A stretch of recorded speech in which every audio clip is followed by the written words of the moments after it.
नमस्कार, जोहार झारखंड में आपका स्वागत। मैं राहुल ओझा आपके साथ। चाईबासा से बड़ी खबर है, जहां जगन्नाथपुर के गीतीलिपि गांव में 4 बच्चों की जलकर मौत हो गई है। पुआल के घर में आग लगने से चपेट में ये सभी बच्चे आए। चारों बच्चे घर में पुआल के घर में खेल रहे थे। इस दौरान आग लगी। आग लगने का कारण अभी पता नहीं चल पाया है। तो बड़ी खबर चाईबासा से आपको बता रहे हैं, जहां 4 बच्चों की जलकर मौत हो गई है। रुपेश प्रधान हमारे साथ न्यूज 18 संवाददाता जुड़ गए हैं। रुपेश, कैसे ये आग लगी, अभी क्या अपडेट वहां से? जी, अभी घटना के बाद पुलिस वहां मौके पर पहुंची हुई है और पूरे घर फिलहाल बच्चों को, जैसे पुआल का जो घर जल गया था जिसमें 4 बच्चों की दर्दनाक मौत हो गई है, वहां आग बुझाने के बाद चारों बच्चों के शवों को अब बाहर निकाला गया है। और पुलिस अभी स्पष्ट नहीं हो पाया है हालांकि कि आग कैसे लगी, लेकिन चारों बच्चे, जैसे परिजन और ग्रामीण बता रहे हैं कि चारों बच्चे हुए आंगन में जो पुआल का छोटा घर बना हुआ था उसी में खेल रहे थे और उसी दौरान आग लगी और उसके चपेट में जलकर चारों मासूमों की मौत हो गई है। फिलहाल घटना आग कैसे लगी ये तो स्पष्ट नहीं हुआ है, लेकिन आगे की जो प्रक्रिया है उसको पुलिस कर रही है और परिजनों से बात कर जानने का प्रयास कर रही है कि आग कैसे लगी है। जी, चलिए, शुक्रिया रुपेश इस अपडेट के लिए आपका। और धनबाद से बड़ी खबर, जहां मधुबन थाना क्षेत्र में भीषण सड़क हादसा हो गया। अवैध कोयला लोड कर बाइक ने दूसरी बाइक को टक्कर मार दी। हादसे में 2 स्कूली छात्रा घायल हैं। दोनों स्कूली छात्रा की स्थिति गंभीर है। घटना से गुस्साए लोगों ने सड़क जाम किया है। नवागढ़ महुदा मुख्य मार्ग को जाम किया गया है। हंगामा कर रहे हैं। कोयला ढुलाई वाले कई बाइकों को आग के हवाले कर दिया गया है। पुलिस पर कोयला चोरी करने का आरोप भी लगा है। बाघमारा विधायक शत्रुघ्न महतो मौके पर पहुंचे हैं। स्थिति अभी तनावपूर्ण है। मौके पर मधुबन थाना सहित कई थानों की पुलिस भी मौजूद है। गुस्साए लोगों को समझाने का पुलिस प्रयास भी कर रही है। खरखरी रेलवे पुल के पास यह हादसा हुआ है। तो देखिए, अवैध कोयला लोड, ये जहां पर हादसा हुआ है, 2 स्कूली छात्रा घायल हैं। संजय गुप्ता हमारे साथ न्यूज 18 संवाददाता जुड़ गए हैं। संजय, लोग आक्रोशित भी हैं, कैसे यह हादसा हुआ? इस क्षेत्र में अगर कहा जाए तो अवैध कोयले की तस्करी जो एक बार फिर से जोर पकड़ने लगी और दिन दहाड़े जो है तो बाइक से अवैध कोयले को लोड करके सड़कों में तेज रफ्तार से दौड़े। और इसी दरमियान में एक बाइक पर 2 छात्राओं को एक किशोर लेके जा रहा था। तेज रफ्तार में अवैध कोयला लोड करके बाइक आ रही थी और इसी दौरान दोनों की टक्कर हो जाती है, जिसमें से जो 2 छात्रा थी वो गंभीर रूप से घायल होती है। जो किशोर बाइक चला रहा था वह भी घायल होता है। फिलहाल जो दोनों की छात्राएं घायल हुई उसे नजदीकी अस्पताल ले जाया गया। बताया जा रहा है कि किशोरी गंभीर रूप से घायल हुए हैं और उसकी कमर जो है तो पैर जो है तो फ्रैक्चर हो चुका है। इसी को लेकर घटना स्थल पर जो है स्थानीय लोगों में काफी उबाल देखने को मिला और जो कोयला लोड अन्य बाइक थे उसे भी आग लगा दिया गया और सड़क को पूरी तरीके से जाम कर दिया गया। सूचना पाकर मधुबन थाना की पुलिस पहुंची, लेकिन स्थिति उनके कंट्रोल से बाहर होने पर अन्य थानों को सूचना दिया गया, जिसके बाद 4 से 5 थाने यहाँ पर पहुंचे और आक्रोशित लोगों को समझाने का प्रयास किया। लेकिन आक्रोशित लोगों का कहना था कि पुलिस के तय पर ही ये जो कोयले की तस्करी है वह लगातार चल रही है और जिसका शिकार जो है आए दिन छात्राएं हो रही है। एक तरफ सरकार कहती है कि बेटी बचाओ बेटी पढ़ाओ, और दूसरी तरफ छात्राओं को जो है इस तरीके से घायल किया जा रहा है। तो कहीं ना कहीं पुलिस की ये मिलीभगत और पुलिस को इस पर कठोर कार्रवाई करनी चाहिए। अगर कठोर कार्रवाई नहीं होती है तो इस क्षेत्र से किसी भी कोयला लोड कर ले जाने वाले बाइकों को वहीं ले जाने देंगे। फिलहाल स्थिति यहाँ तनावपूर्ण बनी है। 4 से 5 थानों की पुलिस पहुंची है और आक्रोशित लोगों को समझाने का प्रयास कर रही है और साथ ही साथ जो छात्राएं घायल हुई है उसे मुआवजा दिलाने की बात कर रही है। और जो बाइक से टक्कर हुई थी इस बाइक सवार को भी फिलहाल जो है पुलिस हिरासत में ले ली और जो आक्रोशित लोग हैं उन्हें किसी तरह से समझाने का प्रयास अभी भी जारी है और जो सड़क जाम है वह अभी बदस्तूर। संजय, जो पुलिस लोगों को समझाने के लिए पहुंची उसी पुलिस पर लोग कोयला चोरी का आरोप लगा रहे हैं। सही बात है कि जिस तरीके से क्षेत्र में दिन दहाड़े कोयला लोड करके बाइक से जाती है तो कहीं ना कहीं पुलिस की कार्यशैली पर सवाल उठेंगे, क्योंकि यहाँ के स्थानीय लोग वह दिन रात जो है इस स्थिति को देखते हैं और पुलिस को जो कार्रवाई करनी चाहिए वो कार्रवाई नहीं दिखती। और यही कारण है कि लोग जो यहाँ हंगामा कर रहे हैं उनके मन में पुलिस के प्रति काफी आक्रोश देखा गया और बार बार वह जो पुलिस को अपशब्द भी कर रहे हैं। उनका कहना है कि कोयला लोड जो बाइक है उनसे वो पैसे लेते हैं और खुली छूट दे रखी है और इस तरह की घटनाएं हो रही है। बार बार घटना के बाद पुलिस इस पर किसी तरह से जो है तो सावधानी नहीं बरत रही है और दिन के उजाले में इस तरह का काम हो रही है। तो कहीं ना कहीं पुलिस की मिलीभगत और पुलिस के कार्यशैली पर अब वो जो है कठोर जो है तो आरोप लगा रहे हैं। जी, चलिए, शुक्रिया संजय इस अपडेट के लिए आपका। तो देखिए, जो स्थानीय लोग हैं वो गुस्से में हैं, उनका भी बयान सामने आया है। क्या कुछ उन्होंने कहा वो भी आपको सुनाएंगे। पेट भर रहा है उसका पेट भर रहा है, जिसको जान जा रहा है वो क्या करेगा बाबू बताइए तो हमको। क्या हुआ, घटना क्या हुआ? घटना हुआ यहाँ पर यही देखे देखिए, एक लड़की था, 2 लड़की 1 लड़का मोटरसाइकिल से जा रहा था अपना परीक्षा देने के लिए, है ना, तो यहाँ एक्सीडेंट हो गया। उसको क्या होगा लड़की लोग को बताइए। ठीक है, तो यहाँ पर 100 बच्चा हमेशा आना जाना लगा रहता है। ठीक है, उस दौरान आज लेके 10 बार ये घटना हो गया कि मैंने गवार लोग, खासकर गवार लोग मार के चल जा रहा है और पिस्तौल दिखा दे रहा है आदमी को, दूसरा को। आज का घटना यही हुआ कि फुल स्पीड। पहले यहाँ हादसा हो चुका है, फिर एक हादसा हुआ। क्या हादसा हुआ? जो भीड़ लगा हुआ है, काहे लगा हुआ है? हादसा हुआ तभी ना भीड़ लगा है? कोयला वाला आके ठोक दिया, किसी का बाल बच्चा है मार दिया, उसला अभी हॉस्पिटल में भर्ती है, तो क्या हाल उसका होता होगा अभी? आज से नहीं, करीब आज 2-3 साल से लगातार क्षेत्र में अवैध कोयला ढुलाई, अवैध मानने के चलते आए दिन घटना घट रही है। इसका आज एक परिणाम है कि आज यहाँ पर 3 बच्चियां की यहाँ एक्सीडेंट हुआ है, जो इसमें अवैध कोयला ढुलाई के लेकर हुआ है। लगातार इसका हमारे यहाँ ग्रामीण द्वारा या जनप्रतिनिधि द्वारा लगातार विरोध करने के बावजूद भी सरकार प्रशासन मौन है। और गिरिडीह हिंसा से जुड़ी खबर है, जहां पथराव और आगजनी को लेकर के आंदोलन के मूड में बीजेपी है। पूर्व मुख्यमंत्री रघुवर दास अपने पुराने तेवर में दिखे, अधिकारी को सबके सामने फटकार लगाई, कहा शांति कायम रखना सिर्फ हिंदुओं का ठेका नहीं। बीजेपी जिलाध्यक्ष महादेव दुबे को भी फटकार लगाई और कहा कि इतनी बड़ी घटना होने के बाद भी बीजेपी की जिला इकाई क्या कर रही है। रघुवर दास के फटकार लगाने का वीडियो सोशल मीडिया पर वायरल हो रहा है। क्या कर रहा है बीजेपी यहाँ? बीजेपी से सर आपके आदेश पर सब लोग यहाँ पर ऐसा थोड़ा होता है। क्या हो रहा है यार सब आपके राज्य में? सब निर्दोष लोग को आप लोग जेल भेज रहे हो। ये पाकिस्तान है कि हिंदुस्तान है ये? अरे अभी वो एक महिला बता रही है, उसका पुलिस भी आपके बता रही है, 2 बच्ची बेचारी गरीब है, उसको बुखार था, उसको पुलिस वाला बोला मोबाइल चार्ज करके बुलाया। फिर रघुवर दास के द्वारा दिए गए बयान और अधिकारियों को लगाई गई फटकार के बाद कांग्रेस के पूर्व प्रदेश अध्यक्ष राजेश ठाकुर ने हमला बोला है। कहा कि रघुवर दास की नाराजगी का यह फ्रस्ट्रेशन है। भारतीय जनता पार्टी के खिलाफ जो उनकी नाराजगी है वो इस बयान में साफ दिखाई दे रही है। कहीं ना कहीं वो फ्रस्ट्रेशन में इस तरह के बयान दे रहे हैं और वो अपने नेतृत्व को ये बताना चाहते हैं कि मैं नफरत और दहशत भरे बयान दे सकता हूं, जल्द से जल्द मेरे ठौर ठिकाने को सुनिश्चित कीजिए। वो देख रहे हैं कि किस तरह से बाबूलाल मरांडी को विधायक दल का नेता बना दिया गया और अब भी वो प्रदेश अध्यक्ष के पद पर बने हुए हैं और ऐसे में बेचैनी तो होगी और उस बेचैनी को लेकर के इस तरह के बयान उन्होंने दिए हैं। वरना कोई भी राजनेता जो इतने बड़े बड़े पदों पर रहा हो और वो इस तरह से हल्के तरीके से अधिकारी से बात करे, समझ से परे है। मैं समझता हूं कि उनकी नाराजगी को भारतीय जनता पार्टी को समझना पड़ेगा।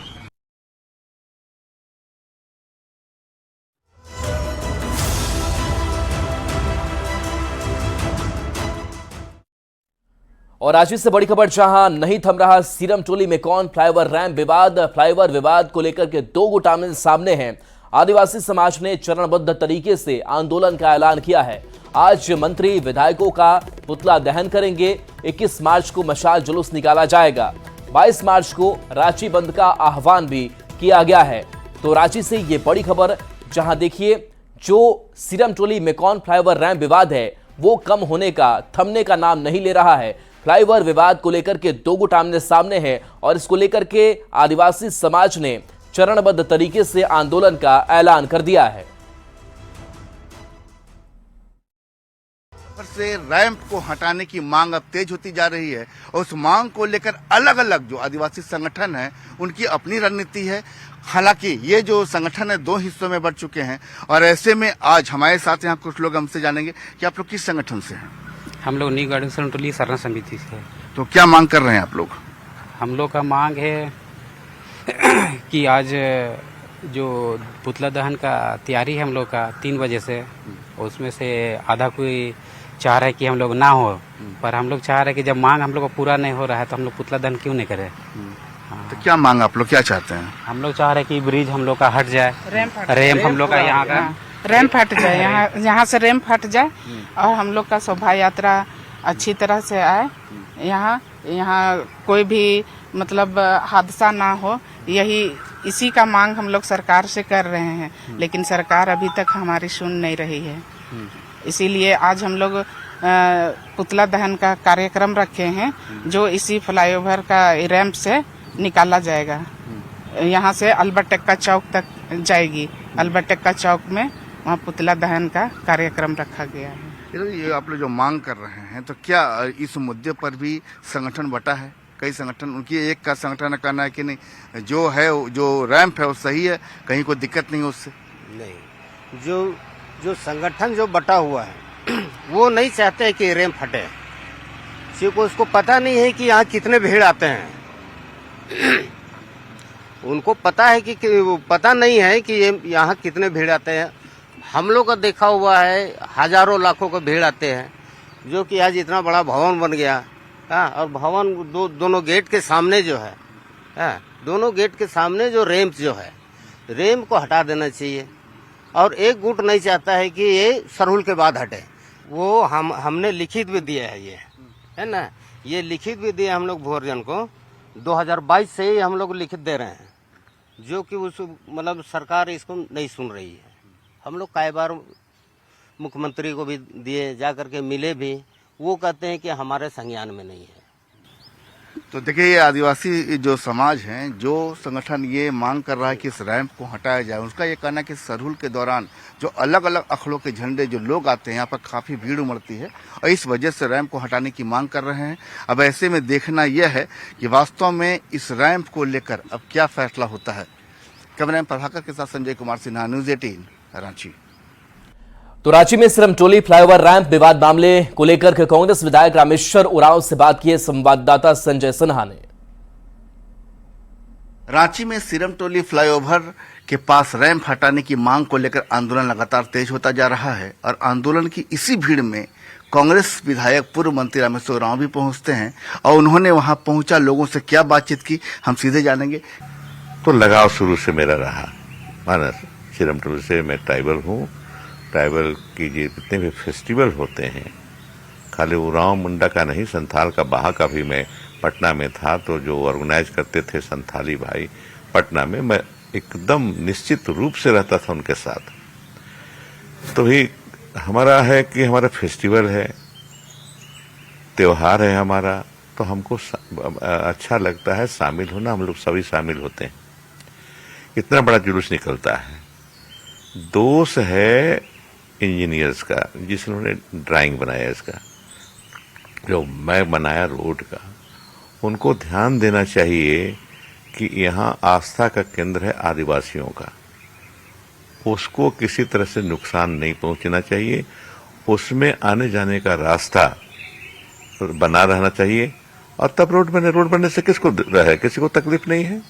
आज होना चाहिए, पदाधिकारियों की बात होना चाहिए, सरकार के स्तर पर बातचीत होनी चाहिए कि बात को आगे नहीं बढ़ने दिया जाए, यहीं खत्म किया जाए और बीच का रास्ता, जो भी रास्ता निकले उसको रास्ता निकाला जाना चाहिए। तो पूर्व मंत्री कांग्रेस विधायक रामेश्वर उरांव साहब बता रहे हैं कि वो आस्था का केंद्र है और जाहिर है कि जो आदिवासी संगठन समाज की मांग है, वो सरकार से बातचीत करके एक ऐसा रास्ता निकाला जाए जो सभी को स्वीकार हो। कैमरा प्रभाकर के साथ संजय कुमार सिन्हा, न्यूज़ 18 रांची।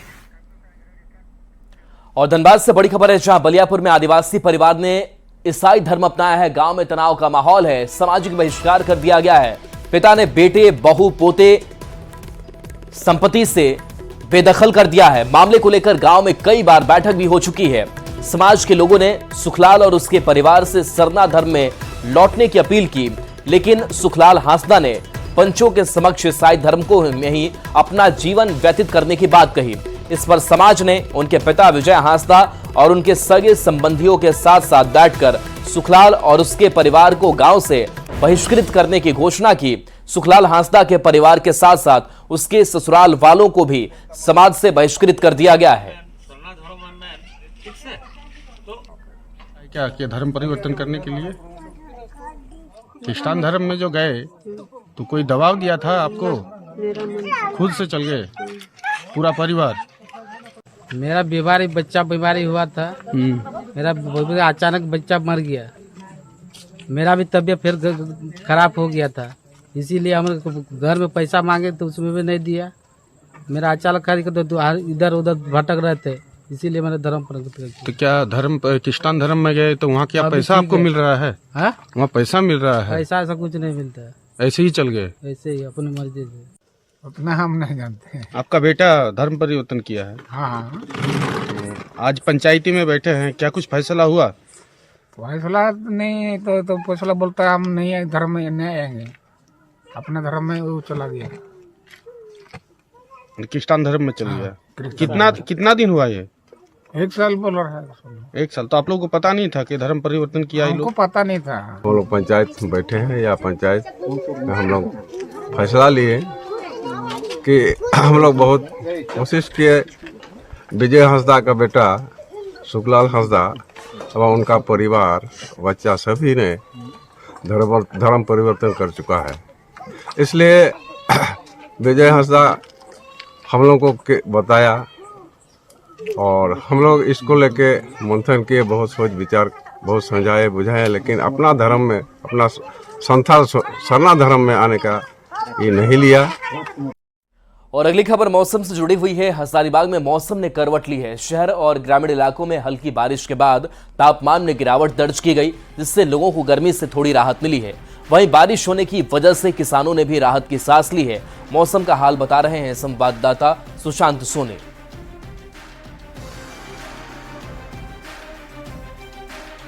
अच्छा लग रहा है और पानी पड़ने से पहले तो थोड़ा सा मौसम बहुत ख़राब किया हुआ था, गर्मी लग रहा था, पसीना वगैरह निकल रहा था।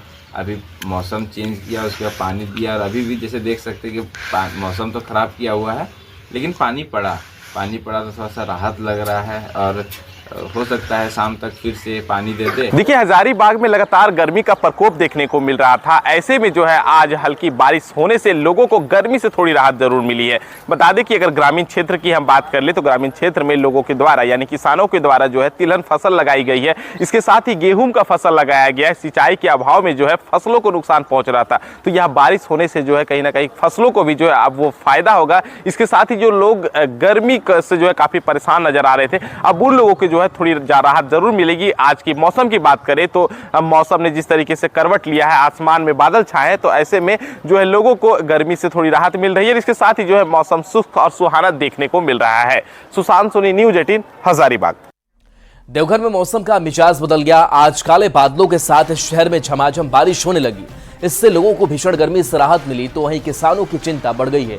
इस बारिश से गेहूं और सरसों की तैयार फसलों को नुकसान पहुंचने की आशंका है। मौसम का हाल बता रहे हैं संवाददाता मनीष दुबे।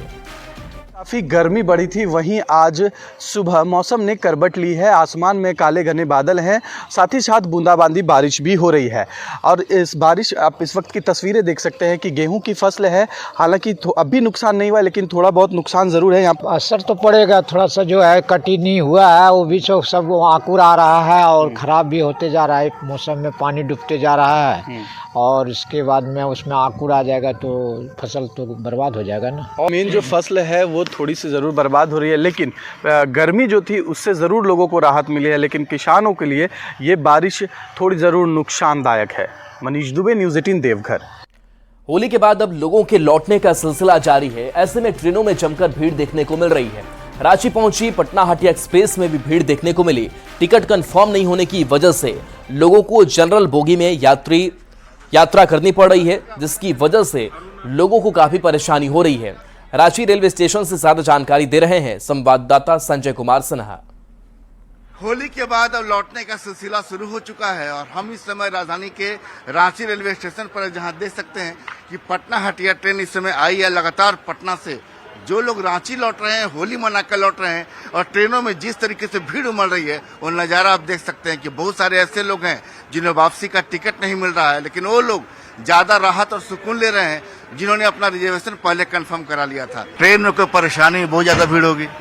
भीड़ तो थी, पर रिजर्वेशन पहले से थी तो कंफर्टेबल रहा, अच्छा था जर्नी। क्या ये सब प्लानिंग थी कि होली घर पर ही मनाना? हाँ, ये प्लानिंग थी, हर साल ही चले जाते हम लोग, तो इस साल भी गए थे फैमिली के साथ। भी भारतीय रेल की तरफ से बहुत सी स्पेशल ट्रेन की व्यवस्था की गई। जिन लोगों ने प्लान करके बस रोड का रूट लिया या ट्रेन का रूट लिया, वो कंफर्टेबली जर्नी कर लिए। और सडन जिनका प्रोग्राम हुआ होगा उनको बर्थ मिलने में दिक्कत हुई, लेकिन चूंकि परिवारों के साथ पर्व मनाना था तो वो अपनी व्यवस्था के साथ वो अपने गंतव्य स्थान पे गए ही। और हम लोग तो आने जाने के लिए अपने निर्धारित रूट का पूर्व से ही टिकट कर रखे थे, इसलिए हम लोग को आवागमन में किसी तरह की कोई असुविधा नहीं हुई। और जो तमाम लोग होली से बाहर गए थे, पटना गए थे, यूपी गए थे, वैसे लोग अब घरों की ओर लौट रहे हैं। लेकिन ट्रेनों में जिस तरीके से भीड़ उमड़ रही है, जाहिर है कि भारतीय रेलवे ने कई सारी स्पेशल ट्रेनों को चला रखा है। लौटने के लिए भी, कि जो लोग लौट रहे हैं उनके लिए भी स्पेशल ट्रेन चलाए जा रहे हैं, लेकिन भीड़ का सिलसिला फिलहाल थमने का नाम नहीं ले रहा। कैमरा प्रभाग के साथ संजय कुमार सिन्हा, न्यूज 18 रांची। अगली खबर दुमका से है, जहां नगर थाना क्षेत्र के खूंटा बांध तालाब के सामने एक जर्जर सरकारी स्टाफ क्वार्टर के कमरे से एक अज्ञात युवक का शव मिला है। पुलिस मामले की जांच में जुटी हुई है। 8 से 10 दिन पहले युवक के मौत की आशंका है। घटना के बाद इलाके में सनसनी है। मामले को गंभीरता से देखते हुए एसपी ने खुद घटनास्थल का निरीक्षण किया। फॉरेंसिक टीम मामले की जांच में जुटी हुई है। और अभी तक मिसिंग का हम लोग को कुछ सूचना नहीं मिला है। अगल बगल थाने से हम लोग पता करते हैं कि कोई मिसिंग है तो उसको पहले पता लगाए कि कौन है और किस परिस्थिति में यहाँ पर वो आया था। और भी जो भी मुद्दा होगा हम लोग छानबीन कर रहे हैं। अभी तकनीकी साक्ष्य एकत्र करने वाले लोगों को भी बुलाए हैं हम लोग। सबसे पहले तो ये कौन है इसका हम लोग सत्यापन कर लेते हैं, उसका पोस्टमार्टम रिपोर्ट का इंतजार करते हैं कि किस परिस्थिति में इसकी। और चलिए न्यूज 18 बिहार झारखंड पर खबरें आपके लिए लगातार जारी है।